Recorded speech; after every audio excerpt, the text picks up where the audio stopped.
এটা দেওয়ার পর আমার সম্পূর্ণ মেকআপ সরে গেছে। রিসেন্ট ভিডিওতে তোমরা ইনবক্স এবং কমেন্টে অনেকে আমাকে আস্ক করেছো যে লিলির এই নিউলি লঞ্চড কম্প্যাক্ট পাউডারটার একটা রিভিউ শেয়ার করো।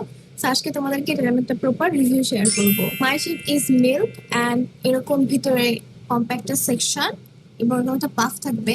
এটার কভারেজ তোমরা এরকম খুবই হালকা একটা কভারেজ পাবা। এখানে লেখা আছে ইউভিবি আর ইউভি এ প্রোটেকশন পাবা। বাট সবচেয়ে ইম্পর্টেন্ট কথা হচ্ছে এটা দেওয়ার পর আমার সম্পূর্ণ মেকআপ সরে গেছে। ইয়েস, এটা দেওয়ার পর আমার সম্পূর্ণ মেকআপ সরে গেছে। আমি ফার্স্টে ভাবছিলাম যে না, এটা হয়তো বা আমার বেজের প্রবলেম হবে বা সামথিং স্কিন কেয়ারে হয়তো বা সমস্যা হয়েছে বা গরমে ঘেমে গেছে বা এরকম কিছু একটা। তারপর আমি দেখলাম আরো কয়েকটা ইনফ্লুয়েন্সার আপু তাদের ক্ষেত্রেও সেম সমস্যা হয়েছে, তাদের এখান থেকে মেকআপ সরে গেছে।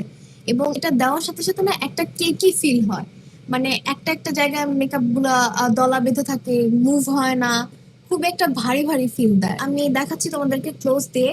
ইউজ করার পর এরকম একটু ফোটা ফোটা কেমন যেন একটা টেক্সচার চলে আসছে। অ্যান্ড আরেকটা জিনিস অনেকের ক্ষেত্রে খুবই সমস্যা হতে পারে, ইটস ফ্রেগ্রেন্স। হ্যাঁ, এটার যে ফ্রেগ্রেন্সটা আছে এটা অনেকের মানে যাদের সেন্সিটিভ স্কিন তাদের ক্ষেত্রে কিন্তু অনেক সমস্যা হয়। আমার যেহেতু সেন্সিটিভ স্কিন, সো আমার ক্ষেত্রে এটা ইস্যু হয়েছে।